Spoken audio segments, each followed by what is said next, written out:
Parce que nous ne sommes pas, ce n'est pas pour dénigrer nos collègues, vous ne faites pas une thèse en philosophie.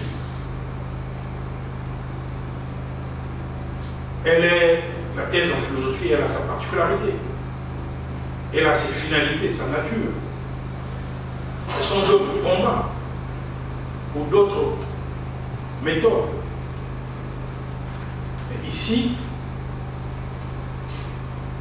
nous sommes dans la démonstration, avec des éléments probants, avec des règles de droit, avec une confrontation doctrinale, en montrant qu'on a une culture juridique. On a une culture, c'est-à-dire qu'on lit, on connaît la matière, on sait ce qui est écrit. On est capable, en quelques minutes, de préciser le champ théorique, objet de son étude, etc. Les philosophes, nos amis philosophes, s'intéressent davantage à l'essence du droit, à sa substance. Vous voyez, si vous avez un philosophe qui réfléchit sur la sécurité sociale, par exemple, vous voyez, il va s'interroger, il va dire, est-ce que l'institution de la sécurité sociale, est-ce que c'est une institution juste? Est-ce que la sécurité sociale contribue au progrès social? Voilà le type de raisonnement. Est-ce que c'est juste? Est-ce que ça contribue? Mais le juriste, lui, sur le même sujet, il va s'intéresser à qu'est-ce qu'il va nous donner? Il va vous montrer quels sont les mécanismes de paiement des cotisations sociales, les prestations sociales, comment les ajuster, quel est le lien entre la sécurité sociale et le droit du travail ou le droit de la famille. Est-ce qu'il y a des choses qui sont en cohérence ou qu'il faut changer? Qui est éligible à quelle prestation? Oui. Parce qu'on n'est pas dans le même registre. Le philosophe vous tiendra en 3 heures un discours sur la justice sociale. Et c'est tout à son honneur. Il n'aura pas besoin de citer le code du travail. Il n'aura pas besoin de citer le code de la sécurité sociale. Par contre, vous êtes obligé, ce n'est pas une faculté, on est obligé de dire sur quoi vous fondez pour avancer. Si vous devrez vous démontrer l'injustice qu'il y a en matière de sécurité sociale, mais c'est en nous montrant de quelles règles, par exemple, pourquoi les hommes n'auraient pas droit à un congé maternité. Il serait, au regard du principe de l'égalité, équivalent à celui des femmes. Ce n'est pas parce que l'homme n'accouche pas qu'il serait privé d'un congé de maternité, puisqu'il devra lui aussi assumer sa paternité dès la naissance de l'enfant. Ce serait injuste qu'il puisse avoir 3-4 jours alors que son épouse a 2-3 mois, 4, parfois 6 mois dans les pays nordiques. Ouais. Donc, nous ne sommes pas dans le même risque. Nous, on doit apporter les règles sur lesquelles on se fonde. On doit apporter la démonstration avec des éléments probants, sans lesquels ça ne marche pas. Nous sommes également différents des épistémologues. Vous voyez, l'épistémologie juridique, ce n'est pas forcément une affaire de juriste. L'épistémologie juridique n'est qu'une variante de l'épistémologie générale. C'est le regard de l'épistémologue sur le droit. Parce que l'épistémologue, lui, il est extérieur, il regarde le monde du droit, il s'interroge sur le monde du droit. Mais il n'est pas juriste. Il s'interroge sur les systèmes juridiques, sur les principes, sur les procédés qu'utilisent les juristes, etc. Mais nous ne sommes pas dans le monde. Vous ne faites pas une thèse en épistémologie. Même si vous pouvez, dans votre raisonnement, convoquer les éléments d'épistémologie juridique. La méthodologie juridique a des liens étroits avec la théorie générale du droit. Il y a plusieurs écoles dans la théorie générale du droit.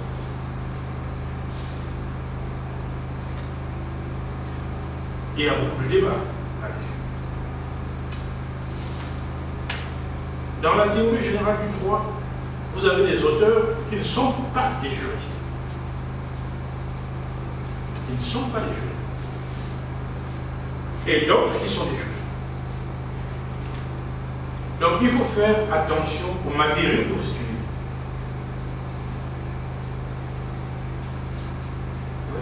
C'est pourquoi la théorie générale du droit est conçue tantôt comme une philosophie du droit, c'est-à-dire une forme de discours philosophique sur le droit, mais tantôt est conçue comme une branche du droit. Et donc là-dedans, tout dépend des auteurs, des matériaux que vous utilisez.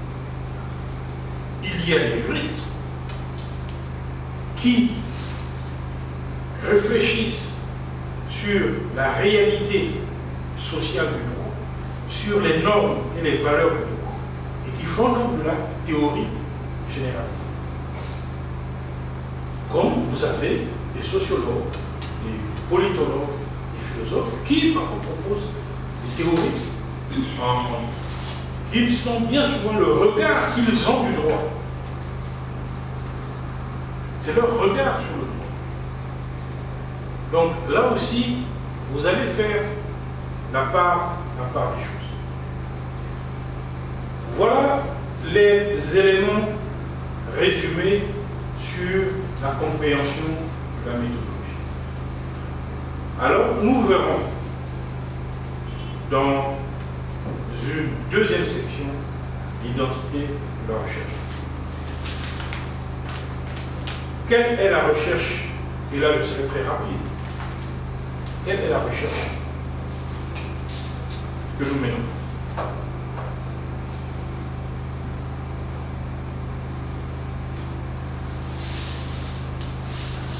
Notre école est fondée sur une théorie simple. Le droit, oui, mais l'effectivité du droit, c'est mieux. Il ne s'agit pas pour nous de sublimer les règles du droit.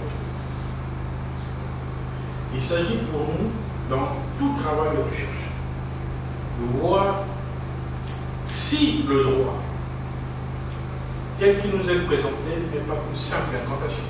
Est-ce que ce droit est effectif? Quels sont les outils de l'effectivité de ce droit? Ce que vous nous expliquez, comment ça se vit au quotidien? Quelles sont les institutions qui assurent la garantie de ce droit? Quelles sont les sanctions qu'encourent ceux qui violent ce droit? Quelles sont les peines qui peuvent être infligées? Quels sont les modes de réparation éventuellement pour les victimes? Voilà ce qui nous intéresse. Il peut être beau de nous aligner les règles, mais cela n'est pas suffisant. Dans vos travaux, il ne suffit pas de lire article 10 dit ceci. Oui, concrètement, cet article 10, comment il est mis en œuvre? Quelles sont les institutions qui en assurent la mise en œuvre? Le contrôle, l'évaluation, la sanction. Quelles sont les procédures mises à la disposition des bénéficiaires de la règle de droit pour qu'ils puissent faire prévaloir leurs droits? Le cas échéant, quel type de contentieux peut découler de la violation de cette règle? Qui va agir dans ce contentieux? Devant quel tribunal? Y a-t-il possibilité de saisir un tribunal international en la matière? Si oui, comment? Et quel tribunal? Voilà le sens de la démonstration. Parce qu'il ne suffit pas de nous aligner les règles les unes après les autres. Quelle est l'effectivité du droit objet de votre étude? Vous devrez rapporter tout ça, nous expliquer. Vous nous présentez une règle, c'est bien. Mais comment cette règle est appliquée? Quelles sont les limites dans l'application de cette règle?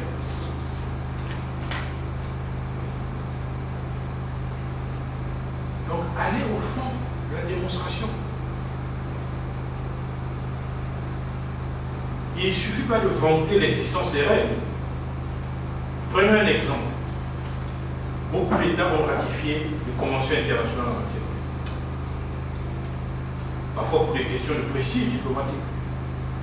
ou peut-être sous la menace d'une institution internationale qui arriverait sans votre ratification à vous priver de tel ou tel bénéfice économique. Alors, on s'en va ratifier à tout va, quitte à même oublier ses propres ratifications.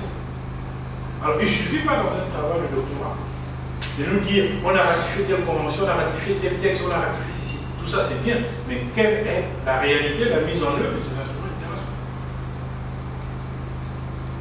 Quelle est la pratique du droit au regard de ces instruments internationaux?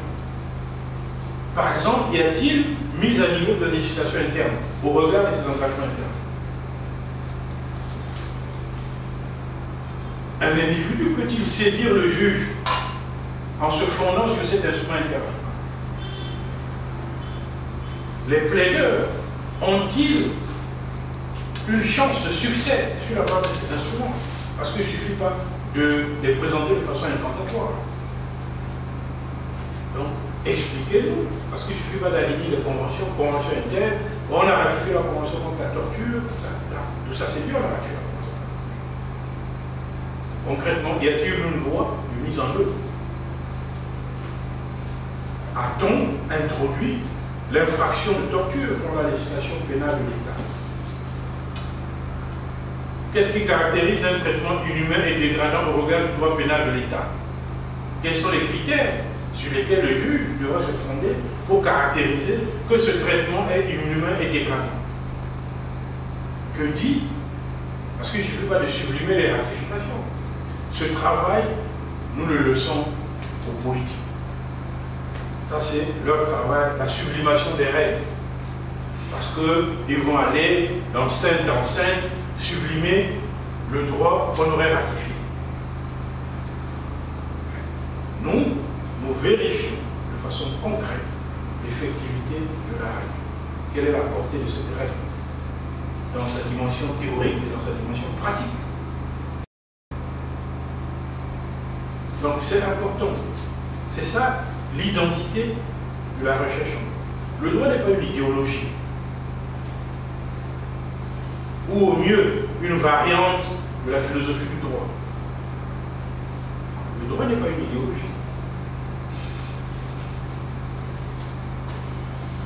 On n'adhère pas au droit. On ne fait pas de choix dans une société pour dire bon, moi j'adhère au droit civil de mon pays. Non.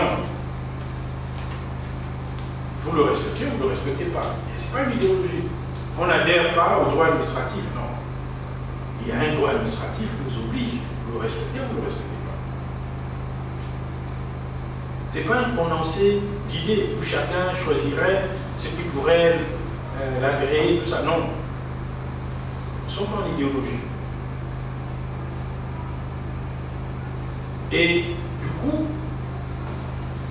on s'interroge sur l'intérêt d'une règle que vous nous présentez qui n'a connu aucune exécution, qui n'a aucune assise pratique, aucune réalité, qui se limite aux feuilles diplomatiques des Nations Unies. Quel est l'intérêt de la ratification d'une convention qui n'a connu aucune mesure interne d'application et dont on voit que la volonté politique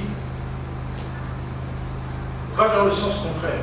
Quel est l'intérêt de nous présenter cette règle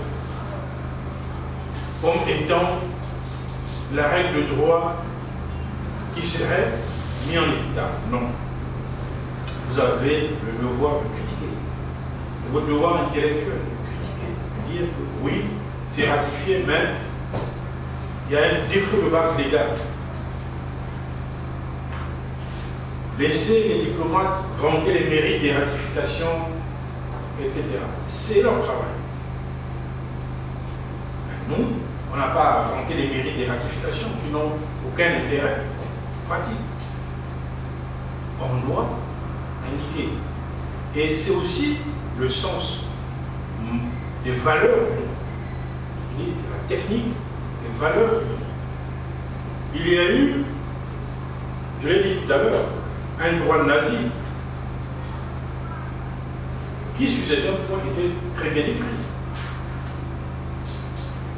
qui donnait certaines libertés aux Juifs. Par exemple, si vous voulez fuir et embarquer sur un navire, il faut obtenir l'accord de l'ambassadeur du pays où vous voulez aller. Voilà une règle. Vous voulez fuir l'Allemagne pour embarquer sur un navire, il faut obtenir l'accord de l'ambassadeur du pays où vous voulez aller avant l'embarquement. Donc, le droit nazi dit qu'il n'y a pas de discrimination. On discrimine, les Juifs peuvent partir. Ils sont libres, ils peuvent partir. Il suffit qu'ils aient l'accord de l'ambassadeur du pays. Le problème, c'est que la plupart des ambassadeurs sont sous influence, sont tétanisés. Certains, à un moment, partagent d'ailleurs la politique nazie. Donc, quand vous voulez fuir, on vous dit, mais vous êtes libre, qui vous empêche de quitter l'Allemagne? Vous pouvez partir librement. Il suffit, avant d'embarquer sur le navire, en tant que juif, vous présenter l'accord de l'ambassadeur des États-Unis qui vous autorise à aller aux États-Unis. Voilà le type de règle, très souvent le dilemme. Et on a vu le résultat de ce droit Hitler. Il n'en reste pas moins. Et les juristes allemands qui étaient poursuivis, qui ont été poursuivis, ont été relaxés. Ça a créé une controverse. Parce que certains se sont dit, est-ce qu'ils n'étaient pas complices du génocide?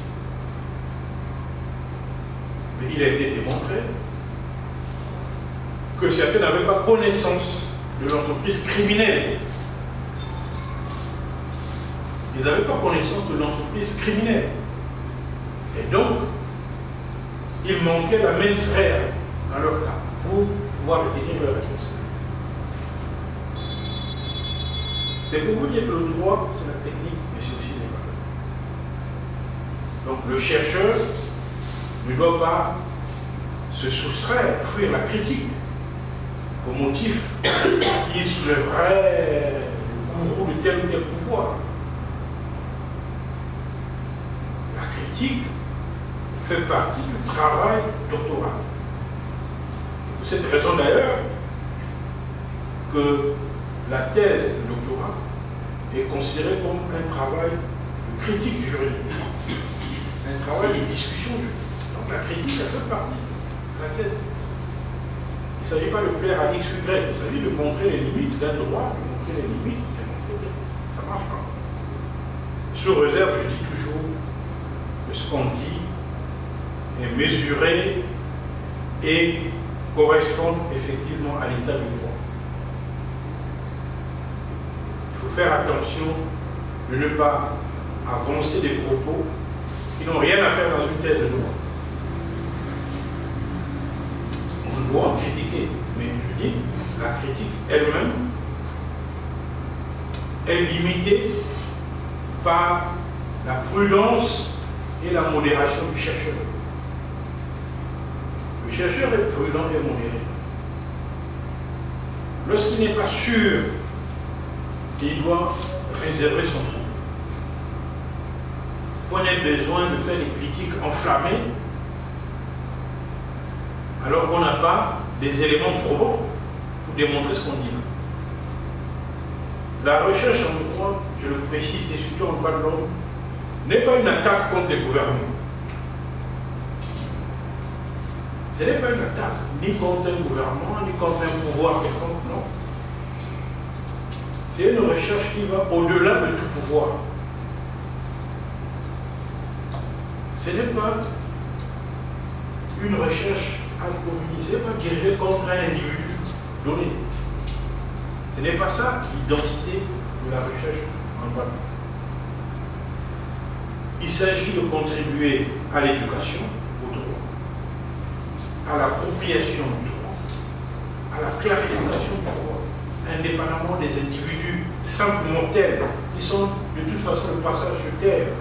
Quoi qu'ils disent, rien ne perdurera. Parce que leur simple mortalité emportera tout de leur vaine considération. Certains s'en offusquent. Lorsqu'on critique, par exemple, le président de la République, on va dire, ah non, on critique. Oui, on critique le président de la République, c'est une institution. S'il y a un dysfonctionnement, on doit critiquer cette institution. Parce que le président de la République est aujourd'hui M. X, demain sera M. Y, sera M. etc. Le but de la critique, ce n'est pas une critique ad hominem, ce n'est pas de s'attaquer à M. X ou à Mme Y. Le but de la critique, c'est contribuer à la compréhension du droit qui régule cette institution en vue, peut-être, de participer à son amélioration. C'est ça la critique. Alors quelques profanes, dès qu'ils voient une phrase, commencent à s'émouvoir. Ah, tu t'attaques. Mais non, c'est une institution. C'est une institution. Je disais dans un jury, c'est pour ça que vous ne voyez pas des noms des personnes dans les constitutions. Sinon, certains pouvoirs en Afrique se feraient le plaisir d'écrire directement le nom de l'individu dans la constitution, pour que ça dure. Même les plus vieux dictateurs n'ont jamais eu le courage de mettre leur nom dans la constitution. Sinon, on aurait pu mettre article 10, le président de la République est M. X, point. Ce serait plus simple, mais on ne le fait pas. On n'est pas peur de critiquer une institution. C'est une institution. On apporte sa contribution à la clarification, au fonctionnement de cette institution. Mais il faut le faire, je le répète, avec l'esprit de prudence et de modération. Tout propos exagéré est toujours une imbécilité. Parce que en droit, on n'a pas besoin de l'outrance et de l'exagération. Il est accordé exceptionnellement à nos collègues et confrères, avocats, un peu d'outrance, les effets de manche. C'est une facilité qui leur est accordée. Mais de temps en temps, le tribunal peut leur rappeler à l'ordre. Peut leur rappeler que n'allez pas trop loin. On vous accorde les effets de manche, mais pas trop loin. Donc, critiquez, mais prudence et modération dans votre travail de recherche.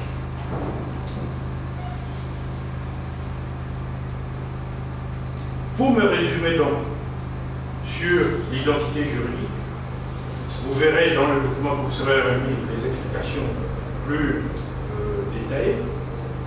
C'est la recherche que nous menons, la recherche que vous menez est articulée sur l'effectivité du droit et spécialement l'effectivité du droit. C'est ça l'identité profonde de cette recherche. Il faut qu'on voit donc que votre travail rejoint cet esprit, cette identité.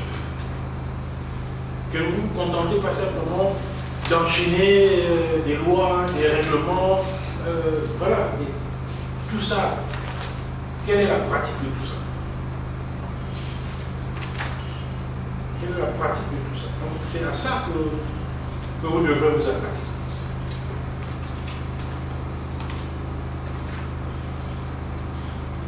En conclusion, sur ce chapitre, je dirais trois choses. Première chose importante, votre thèse est fondée sur les règles du droit, interne et internationale. Il n'y a pas, je le répète, une thèse de doctorat en droit sans règles de droit. Votre thèse, deuxièmement, est fondée sur la confrontation doctrinale. Je vous ai dit tout à l'heure que on vous recommande d'être téméraire. Mais, sans exagérer. vous allez tenter de déboulonner les monuments du droit. Mais n'oubliez pas que derrière chaque monument, il y a souvent une école avec des fidèles serviteurs. Peut-être l'un d'eux sera dans votre jury. Alors, c'est à votre honneur que de vous attaquer à ces monuments. Mais, comme je dis toujours, dans la mesure des choses. Troisièmement, l'identité de la recherche. Nous ne voulons pas de recherche incantatoire, sublimale, qui nous annonce le printemps des règles du droit. Mais on voit aucunement de pratique. On voit la longue liste des conventions internationales. On voit nullement où tout cela est pratiqué. Donc ces trois points sont essentiels dans votre travail. 1. Les règles. 2. La confrontation doctrinale. 3. La pratique. La pratique, elle est diverse. Allez la chercher là où elle se trouve. La thèse de doctorat est un travail harassant et pénible. On le sait. Nous ne nous apprendrons pas grand-chose là-dessus. On le sait, c'est un travail pénible et harassant. Mais, puisque, comme je l'ai dit dans le précédent séminaire, vous avez volontairement quitté le confort de votre vie pour vous infliger ce parcours doctoral, alors c'est avec votre libre consentement que tout ceci se fera. Tout ceci, j'imagine, a été accepté avec un consentement éclairé. Donc les exigences du parcours doctoral, vous les connaissez. Et donc, il s'agit d'assumer son statut avec beaucoup de bonheur, sans regret. C'est pas parce qu'on se trouve au milieu du fleuve qu'on commence à hésiter. Est-ce que je vais de l'avant? Est-ce que je vais plus? Non, allez-y. Vous saviez que ce fleuve avait des crocodiles. Donc, puisque vous avez eu la témérité de le traverser, si vous êtes capable de vous battre avec un crocodile, allez-y. Allez-y, allez-y. Voilà ce que je tenais à vous dire ce soir. Nous aborderons le chapitre 2 sur les théories et approches du droit à la prochaine séance. Mais dès demain, vous pouvez passer ici dans l'après-midi, retirer copie, sinon on vous enverra de toute façon en mettant ça sur vos boîtes Facebook et vos boîtes email le document. Celui qui a des difficultés, vous pouvez venir ici avec une clé, retirer le document sur place. Mais dès demain, le document, tout le document y compris le chapitre 2. Donc le chapitre 2, je précise, il y a des questions plus techniques parce qu'on va rentrer dans le détail des méthodes. Je vous demande de lire, s'il vous plaît, ce chapitre avant pour qu'on gagne un temps à l'exposer, qu'on ne s'arrête pas à des détails qui sont expliqués dans le livre. Je précise que c'est ce document que je vais vous remettre, c'est la première partie. Puis, il y a une deuxième partie qui, Dieu merci, est peu court. C'est la partie pratique où on travaillerait les éléments qui se trouvent déjà dans le document sur l'initiation au doctorat, c'est-à-dire la partie pratique qui est quoi, mais comme je l'ai dit, comment on fabrique, on façonne la thèse. Et nous travaillerons sur, de façon pratique, l'introduction, le corps du travail, la conclusion, nous discuterons de la façon de rédiger, mais ce travail se fera en s'appuyant sur vos thèses respectives. Parce qu'on ne va pas le faire de façon désincarnée.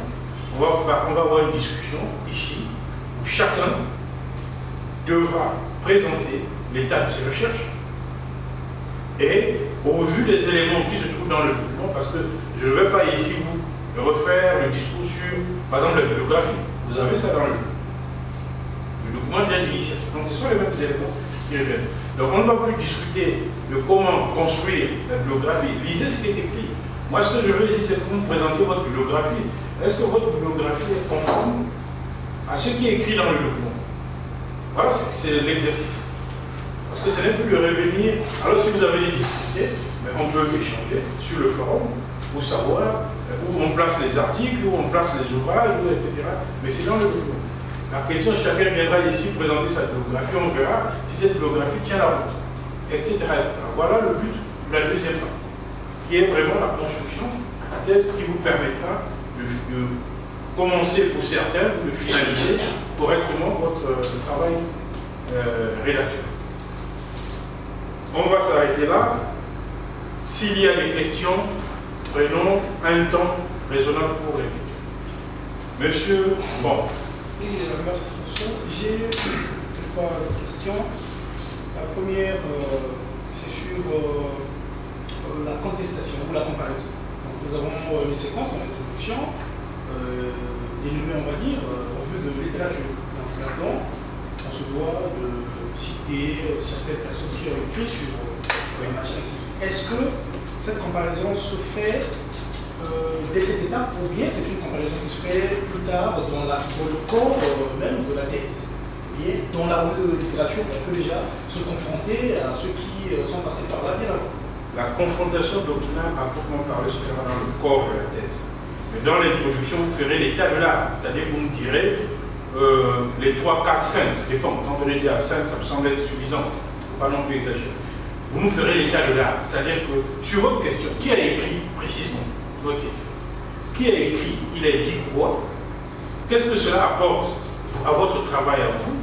Et comment vous vous situez par rapport à ce qu'il a écrit? Pourquoi on fait l'état de l'art?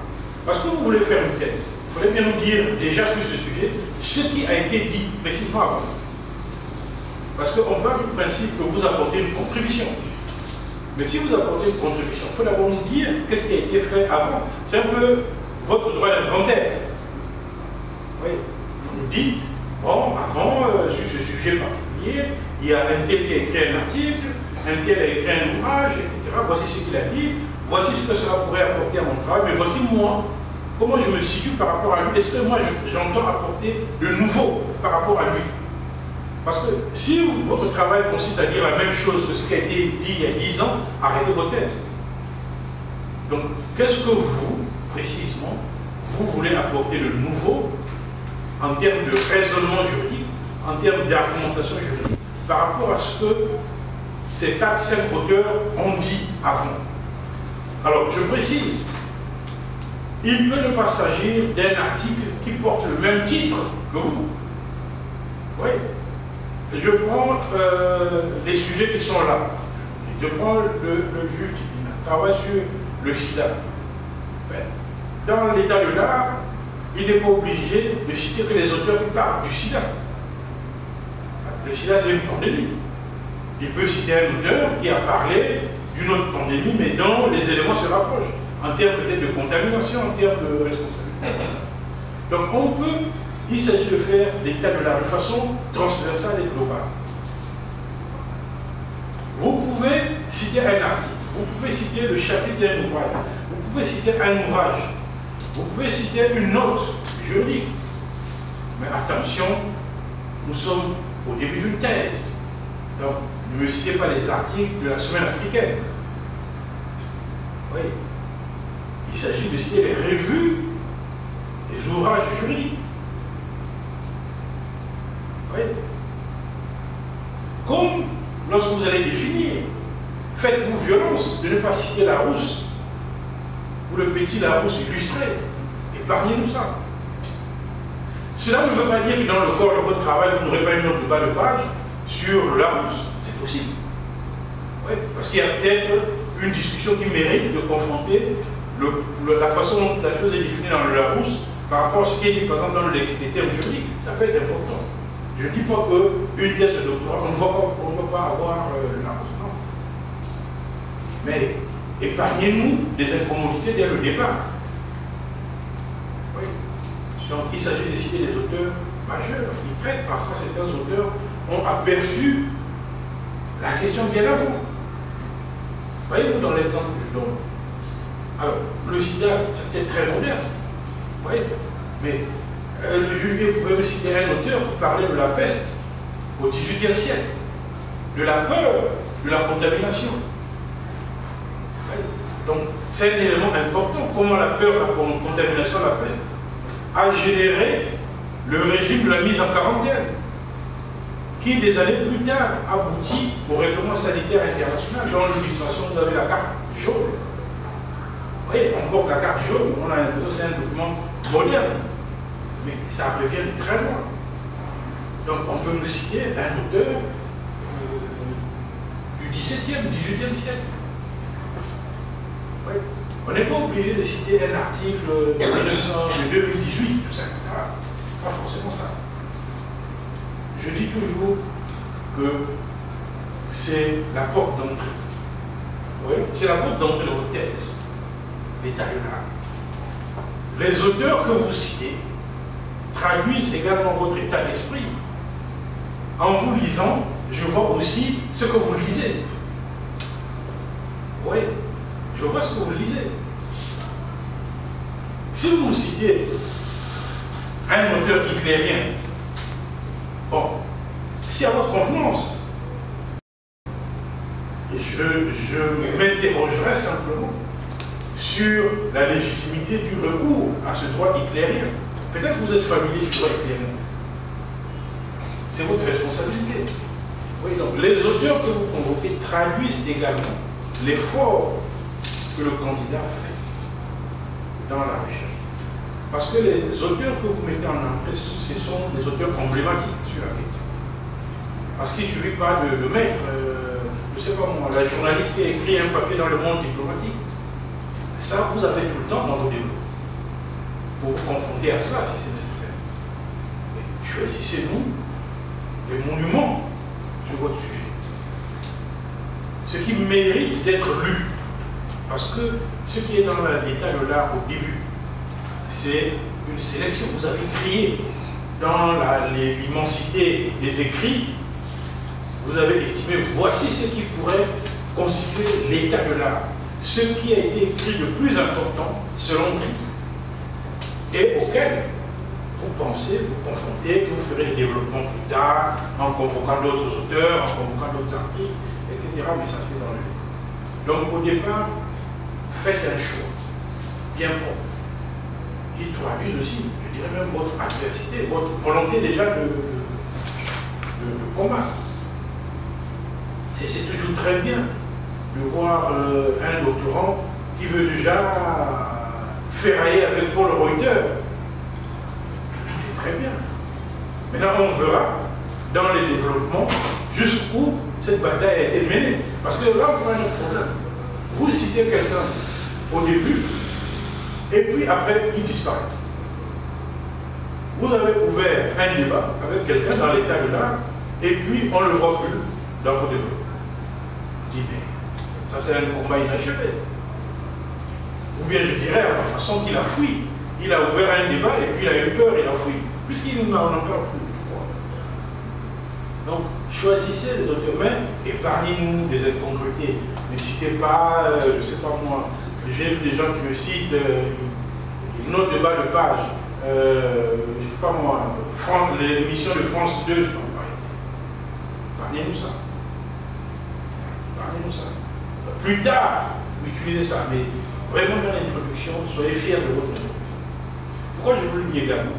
Parce que dans bien des cas, parfois l'introduction est la seule partie de votre thèse que les membres du jury liront avec vraiment pertinence. Parce que bien souvent, quand on lit une introduction, on sent la beauté et la profondeur d'une thèse. Le reste, on continue juste pour se convaincre de ce qu'on a déjà lu, de la bonne impression qu'on a. Mais lorsque l'introduction est indigeste, mal écrite, dans un français totalement approximatif, vous avez déjà une indigestion intellectuelle dès le départ. Ça ne vous pousse plus à lire la thèse. Je vous le dis parce que vous voyez parfois les conditions dans lesquelles les thèses sont lues. Moi, il m'arrive que je reçois des thèses où on me dit, ah mais prof, vraiment le candidat, il faut que dans un mois qu'il soutienne. Dans un mois, il va soutenir, oui. Combien de pages? Vraiment, c'est 600 pages. Mais il faut au moins déjà, même lire la moitié et faire... Voilà, 600 pages, si je lis la moitié, c'est quand même 300 pages. Mais déjà, j'ai au moins 10 mémoires qui attendent. Oui. Voilà le contexte. Parfois, me lire une thèse nuitamment à 2 heures du matin, une thèse. Alors, lorsqu'un candidat écrit bien, ça vous empêche de dormir parce que vous voulez finir ce qu'il a écrit. Vous voulez arriver jusqu'à la fin de son raisonnement. Et lorsqu'il écrit très mal, vous commencez à sombrer. Et le réveil étant souvent douloureux dans ce genre de cas, bah, on fait ce rapport le matin en disant que la thèse est mauvaise. Or, parfois après, on découvre, mais évidemment, mais il a écrit des bonnes choses par la suite. Il s'est réveillé, mais il a mal commencé, il était somnolent au début de sa thèse, puis il s'est réveillé au milieu de la thèse, mais parfois trop tard. On a déjà une mauvaise. Donc, moi, je vous conseille d'accorder beaucoup de soin à votre introduction. Et n'oubliez pas que l'introduction que vous écrivez au début, ce n'est pas forcément celle qui sera à la fin. Parce qu'à la fin, vous allez revenir. Ne considérez jamais votre introduction comme quelque chose d'achevé, non.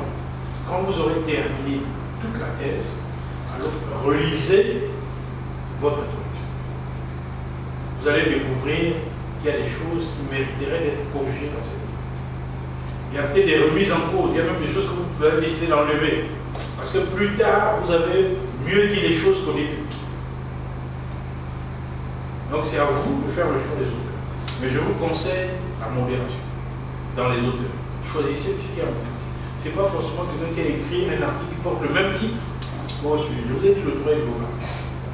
Peut-être ce n'est pas une responsabilité, non, mais vous avez des écrits qui dateraient du Moyen-Âge sur la responsabilité. Si vous écrivez en français, que ce n'est pas en latin, ben on lira. Mais montrez-nous dès le départ que vous êtes un juriste. Dès le départ, vous êtes un juriste. Que vos lectures sont des lectures de juristes. Oui. Parce qu'un juriste qui commence par citer François, qui commence par citer la semaine africaine, bon, tout ça c'est bien, c'est pas interdit de lire tout ça, c'est bien, mais bon. Oui, c'est pas interdit. Mais, voyez-vous, il y a des tas de revues juridiques, on sera attendu à ce qu'il nous montre quand même ses habitudes de lecture. C'est ça le point. Donc pensez à ça. Oui, oui, monsieur. Oui, professeur. Tout à l'heure, sur l'identité juridique, vous avez, enfin, je dis que vous vous êtes approprié l'identité que vous nous avez donnée tout à l'heure. Et du coup, je me demande, est-ce que c'est une règle universelle ou bien cette identité est propre à votre école telle que vous l'avez? C'est notre identité. Si c'est une identité, c'est qu'elle nous est propre. Elle est partagée probablement avec d'autres. Nous ne sommes pas les seuls. Nous vous disons, vous voulez venir chez nous, vous voulez être l'un de nos pères, nous vous disons ce que nous sommes. Voilà. Comme ça, vous n'êtes pas surpris. Vous voulez rentrer dans ce magistère, nous vous disons ce que nous sommes. C'est-à-dire que nous ne sommes pas là pour faire des incantations du monde. Vous avez des écoles, il suffira de dire, bon, le code, je sais pas moi, de l'environnement dit ceci, c'est bien, on cite. Et puis on dit la Cour de cassation, avec tout ça c'est bien. Mais nous, c'est pas comme ça. Nous, on vous dira la Cour de cassation a dit ça en France. Bon, ici, qu'est-ce que la Cour suprême a dit? Qu'est-ce que la Cour suprême a dit sur cette question? Je sais qu'il est toujours plus commun de dire que la Cour suprême n'a jamais délibéré sur ça. D'accord, apportez-nous la preuve de tout ça. Qu'est-ce que vous avez cherché? Il y a peut-être une décision de la Cour suprême, une décision de principe qui couvre cette question. C'est ça. On veut bien que vous nous citez Mazo, que vous nous citez la Cour de cassation, tout ça c'est bien, mais vous faites votre droit ici. Vous êtes en Afrique, parlez-nous aussi du droit. C'est pour ça que je vous ai dit l'immédiateté de votre droit. Votre droit national. Votre droit national, c'est le pays où vous êtes. Au Congo, au Cameroun, au Tchad, je ne sais pas. Bon, voilà, c'est ça. Cela n'exclut pas évidemment des belles comparaisons avec le droit français. Mais ne nous parlez pas du droit français sans nous avoir d'abord parlé du droit objet de votre étude. Notre identité, c'est l'effectivité. C'est-à-dire, on veut que vous nous fassiez la démonstration que les règles que vous présentez ne sont pas simplement des incantations. Que c'est concret, comment ça s'applique. Comment on fait le contentieux? Monsieur le juge, fait la propriété foncière, si je me trompe. Bon, la propriété foncière, quelles sont les règles? Le contentieux foncier, comment il se dénoue? Quelles sont les réparations éventuellement pour les victimes, si victime il y a?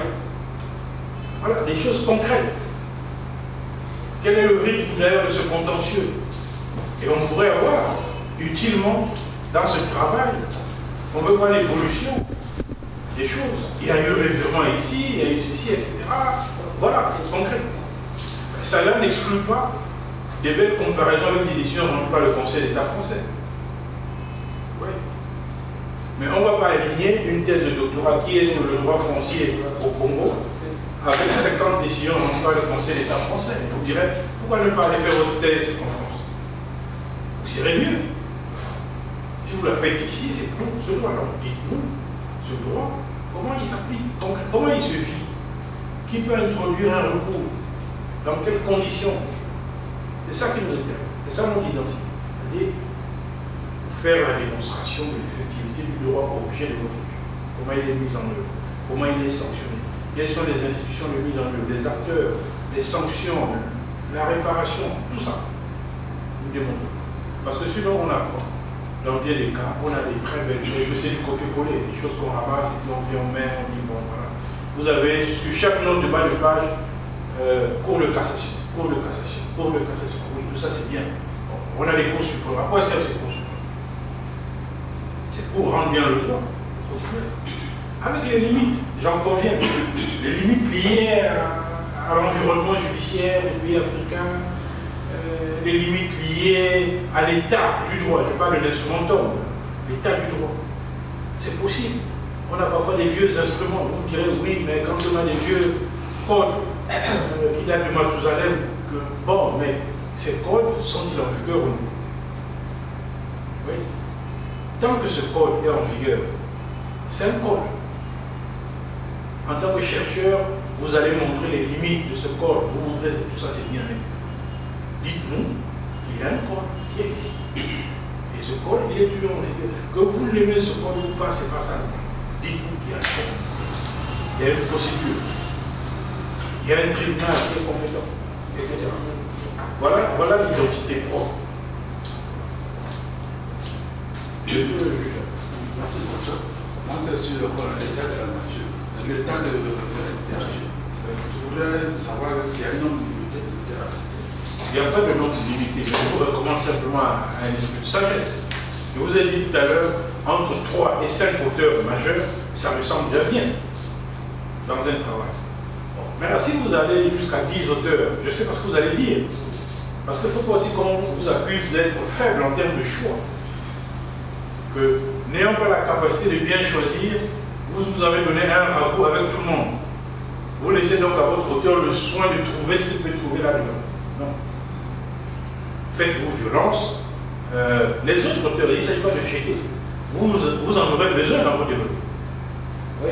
Mais dans l'entame qui est l'introduction, donnez-nous 3, 5 auteurs. Je dis, ce n'est pas obligatoire, ce n'est pas quelque chose de canonique.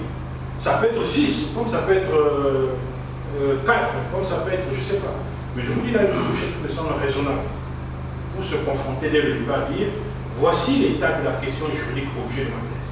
Un tel a dit ceci, voici ce que cela pourrait apporter. Voici comment je me situe par rapport à ça. Voici ce que moi j'entends apporter dans la discussion par rapport aux limites que j'ai identifiées dans ce que lui il a écrit. Donc, parce que dans tout travail de recherche, on veut savoir ce que vous comptez apporter de nouveau. C'est vrai, il y a rien de nouveau sous le soleil, mais sinon on arrêterait la recherche. Il n'y a rien de nouveau sous le soleil, alors c'est à vous de nous dire non, il n'y a rien de nouveau, sauf que j'entends quand même dire ceci de plus. Et maintenant, après, dans le développement, vous aurez donc la grande confrontation doctrinale avec l'ensemble des auteurs que vous voulez mettre dans la règle. Mais là, maintenant, je vous dirais même à l'ennemi, c'est illimité. Le choix est illimité. En sachant que la thèse est encadrée par son épaisseur. Parce que, vous voyez, avec ce que j'ai dit là, si vous amenez des thèses de 500 pages, il y a un problème de santé. De 500 pages, je ne sais pas. Je dis toujours, il y a quelqu'un qui va poser la question, oui, mais je suis déjà à 400 pages, comment je vais m'arrêter? alors que je n'ai pas encore fini les 2 derniers chapitres. Je dis, mais allez-y. Vous n'allez pas retirer ce que vous avez déjà écrit, allez-y. Moi, ce que je voudrais savoir, dans vos 400 pages, est-ce que chaque page mérite d'être lue? Ma question est simple. Est-ce que chaque page de votre thèse mérite d'être lue? Répondez à cette question. Si c'est le cas, il n'y a pas de souci. Même si c'est 800 pages, c'est mon obligation de lire les 800 pages. À condition que j'ai l'impression que chaque page méritait d'être lue. Parce que vous avez des pages, des thèses, c'est du superflu, du radotage. Il n'y a rien de bon là-dedans. Citation après citation, citation après citation, on est épuisé. Ouais. La thèse, comme je dis toujours, la thèse, ce n'est pas un recueil de contes. Vous allez agencer des citations, tout ça, non, c'est pas ça. Pas... Il faut une citation être introduite à l'appui de son argumentation, pour soutenir ce que soi-même on dit. Sinon, la citation, elle est orpheline. Parce que ne vous imaginez pas un seul instant que vous allez mettre des citations, on va que c'est beau. Non. Une citation vient à l'appui d'un argument. Il y a un argument qui est là, et la citation vient corroborer ce qu'on dit. Mais sinon, la citation, elle est orpheline. Elle sert à quoi la citation? S'il n'y a pas d'argument. Et la citation ne saurait remplacer l'argument. L'argument, c'est d'abord votre écrit. La citation que vous utilisez, c'est pour appuyer. Vous voulez juste me dire que je ne suis pas seul à le penser. Voici un père fondateur qui a aussi dit la même chose que moi. Voilà l'intérêt de la citation. Ou voici un confrère qui, sur la même question, a eu la même interprétation que moi. Donc je le cite. C'est ça l'intérêt de la citation. Ce n'est pas de faire un compte. Non, ça n'a aucun intérêt. C'est pour ça que quand je dis, vous avez écrit 500 pages, oui, est-ce que franchement, chaque page mérite d'être lue? Si vous me dites, je sais pas, prenez votre thèse, allez vous-même enlever ce que vous estimez n'est pas nécessaire. L'État, vous avez un argument, 6 exemples. 2 exemples, c'est suffisant. Pourquoi vous multipliez les exemples? Enfin, identiques. Ça sert à rien. L'exemple, c'est une illustration. Vous avez un propos que vous voulez illustrer, mais vous illustrez par 2 cas. C'est suffisant. Mais il faut mettre 10 exemples, et puis on multiplie. Parfois, on a l'impression qu'on est là dans un rond. Parfois, on se perd. Et vous voyez les conséquences, parfois, on se perd. Ce qu'on a lu au début, on retrouve ça au milieu de la thèse. Et surtout avec le malheur du copier-coller, du coup, parfois, moi j'ai vu dans les thèses où j'ai les mêmes phrases. J'ai lu la phrase au début. Et je retrouve la même phrase au milieu de la thèse. Et je me rends compte que le candidat, en faisant le copier-coller, en voulant à tout prix rallonger sa thèse, a copié les choses du début qu'il a ramené au milieu. Ça sert à rien. Donc, posez-vous toute cette question. Oui, et le souci des gens qui vous disent. C'est comme quand vous prenez la parole, et le souci de votre auditoire. Quand vous allez présenter votre soutenance, dites-vous que ces gens ont lu ma thèse. C'est une présomption, je ne dis pas que tout le monde a lu chaque page. Mais il y a une présomption qui est là. On a lu vos thèses. Donc, venez nous dire l'essentiel. Ne nous répétez pas les mêmes choses qu'on a déjà lues depuis des mois dans vos thèses. Vous venez nous rabâcher ça, non. Allez à l'essentiel. On vous donne une vingtaine de minutes pour nous présenter, une trentaine de minutes pour présenter votre travail. Allez à l'essentiel. Ce qui peut attirer l'attention du jury. Le reste, c'est dans la thèse. Ceux qui ont lu savent que vous avez dit ça. Ceux qui n'ont pas lu poseront peut-être la question à l'après votre exposé. Ils vous demanderont peut-être pourquoi vous n'avez pas abordé telle question. Mais vous allez les renvoyer de façon à droite et polie. Non, monsieur, je vous renvoie à telle page de ma thèse où cet argument a été présenté. Et ce sera l'occasion pour les collégionnaires du jury de sourire. Je vois que dans la fraternité, il y a certains qui se sont proclamés membres du jury mais qui n'ont pas lu la thèse. On sait, bon, certains veulent être dans tous les jurys mais ils n'ont pas lu la thèse. Ça se sent d'ailleurs dans les questions qu'on pose aux candidats, dont les réponses sont parfois évidentes dans la thèse. Mais c'est à vous qu'appartient la police du langage. Plus vous êtes bref, précis, concis, plus votre soutenance se passera. On vous pose une question pendant la soutenance. Et le souci il y a 5 points de vue, peut-être parfois 6. Vous prenez 15 minutes pour répondre à une première question. Ne soyez pas sûr que votre soutenance dure 7 heures. Parce que c'est vous-même, vous ne vous limitez pas. Vous voyez, tout ça, ça dépend de vous. Ça dépend de vous. À la fin, vous êtes vous-même responsable du résultat. Oui, monsieur Wando. Une dernière question. Je veux savoir que représente le cadre théorique et quelle est la limite entre le cadre théorique et le cadre méthodologique. Parce que quand je vois par exemple, je prends par exemple l'intérêt du sujet, l'objectif, bon, jusqu'à... L'état de l'art, la problématique, les hypothèses, voilà. Ah oui. Et quelle est la limite entre ces deux cadres-là? Parce que j'ai l'impression que ça se... C'est vous qui proposez le permettre. Si vous êtes bavard, bon, le problème, ce n'est pas de chercher l'équilibre en termes de nombre de pages entre le cadre théorique et le cadre. Non, il n'y aurait pas forcément équilibre. Parce que le cadre théorique, parfois, se décline en 3, 4, 5 pages. Alors que le cadre théorique est un peu plus épais, parce qu'il y a eu beaucoup plus de choses à dire. Donc ne recherchez pas forcément l'équilibre entre les deux. Mais c'est vous qui donnez le permis. Précisez. Non, mais que représente ce cadre-là? Qu'est-ce qu'on peut mettre dans le cadre théorique concrètement? C'est ce que vous venez de dire. Quel est l'intérêt de votre sujet? Quel est le contexte de cette recherche? Quel est l'état de l'art? Quelle est la problématique? Quelles sont les hypothèses? C'est tout ça le cadre. À la seule différence que dans le mémoire de master, on vous demandait d'indiquer tout ça, comme je vous disais tout à l'heure. 1, contexte. 2, délimitation. 3, intérêt. 4. Je dis, vous êtes maintenant mature en thèse. Donc vous n'êtes pas obligé de faire une introduction saucissonnée, tout ça. Vous pouvez dire un cadre théorique, ce qui est une paresse, mais vous donnez un titre, c'est mieux. Et puis vous nous expliquez tout ça.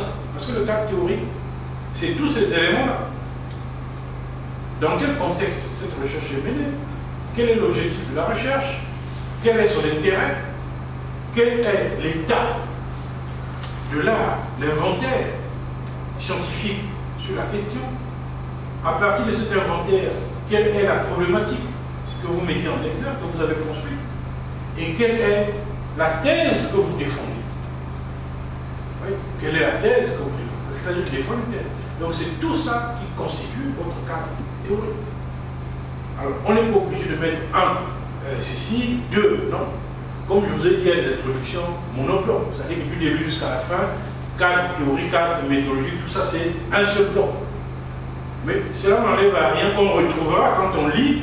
On retrouve bien, quand le candidat parle du contexte, parle des objectifs de la recherche, parle de l'intérêt, parle de la délimitation de son sujet, parle de la problématique, il en parle.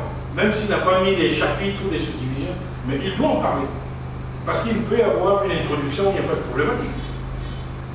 Oui. Il peut y avoir une introduction là où il n'y a pas de méthode. Ça n'existe pas. Donc, je précise. Ce n'est pas le fait d'indiquer le titre, cadre méthodologique qui l'emporte. C'est le contenu de ce que vous dites. Donc, celui qui fait une introduction monobloc, mais qui expose bien sa méthode, c'est bien. Mais celui qui nous écrit 2 cadres méthodologiques, mais qui raconte des inepties, c'est pas parce que vous avez écrit cadre méthodologique qu'on va non. C'est ce que vous dites qui l'emporte. Donc, vous êtes libre. Il y a l'introduction monobloc, comme on fait. C'est une introduction traditionnelle, comme on dit. Vous avez l'introduction qui est chapitrée, c'est-à-dire que vous avez une articulation. Je vous ai conseillé 2 articulations pour ne pas en faire trop. Vous avez donc une articulation qui porte sur le cadre théorique. Et cadre théorique, c'est un concept générique. Mais quel est le titre que vous donnez à ce cadre théorique? Alors, comme c'est un concept générique, vous pouvez aussi être paresseux, vous limitez, vous mettez un cadre théorique. Je l'ai dit tout à l'heure, ce n'est pas un péché. Mais je souhaiterais avoir un titre qui reflète ce que vous dites dans ce cadre théorique. Voilà.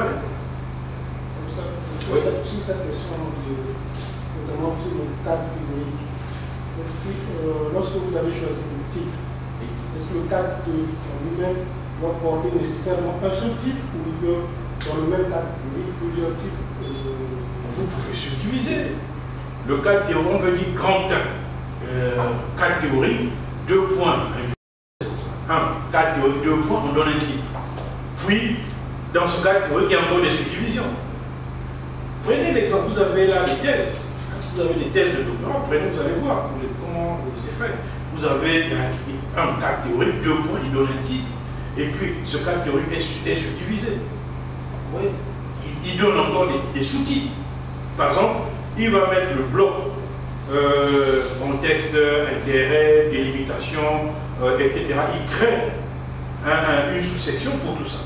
Et puis, problématique, hypothèse, à partir de l'état de l'art, revue de la littérature, problématique et hypothèse, il crée une deuxième section. Il donne un titre. Pareil pour le cas méthodologique. Il subdivise. Il met 2 cadres méthodologiques, petit 1, l'approche, je ne sais pas moi, juridique, une méthode juridique, 2 points, il donne un titre, il développe. Et puis, petit 2, les techniques de recherche, il dit, voilà, moi j'ai vu le thèse, la pénitence de Cujas. Oui, voilà un sous-titre. Qu'est-ce que le candidat dit par là? Cujas, c'est la bibliothèque à l'université de Paris 1, en face du Panthéon. Le candidat veut nous démontrer que pendant 4 ans, il a été dans la pénitence de Cujas, la bibliothèque. Il lui explique les difficultés qu'il a rencontrées dans la bibliothèque pour trouver ceci, etc. Et comment il est parti chercher des vieux ouvrages. Et quand vous lisez le travail, vous voyez le cheminement de sa recherche documentaire. Voilà un titre ingénieux qu'il a trouvé par rapport, mais tout le monde n'est pas obligé de. Vous n'allez pas mettre la pénitence sur la BDP. Vous direz que c'est pas donc c'est vous, c'est votre inspiration. Il faut, à un moment, laissez-vous guider par votre inspiration. Laissez-vous guider par votre inspiration. Il ne faut pas non plus trop rester dans les platitudes que tout le monde a eu à faire. Je dis, mais tout ça, il faut avoir l'honnêteté. C'est-à-dire que quand on ne peut pas faire un truc de ce genre-là, on choisit ce qui est simple. On met 4 méthodologies, point. Il n'y a pas de malheur à cela. Parce que mieux vaut quelqu'un qui m'écrit 2, 4 méthodologies que quelqu'un qui m'écrit un titre compliqué qui finalement ne correspond pas à la méthode qu'il développe là-dedans. Oui, du coup ça crée un problème. Mais je dis, laissez-vous guider. Laissez-vous guider par votre inspiration. L'inspiration de minuit pour le désert a toujours été quelque chose de décisif. A toujours été quelque chose de décisif. Alors chacun n'est pas dans le même rythme. Il y en a qui sont des gens du petit matin, qui préfèrent écrire à 6 h, 7 h avec le café. Mais il y en a comme moi, on est inspiré à partir de minuit. On est inspiré à partir de minuit, comme disait Hegel, quand l'oiseau de Minerve prend son envol. Ça ne peut pas être à 18 h, parce que si à 18 h vous avez les zones de bars et des restaurants qui vous énivrent. Donc, je dis, le travail de thèse, c'est d'avoir un travail d'inspiration. D'avoir un travail d'inspiration. Il y a des moments où on est en pâte sèche.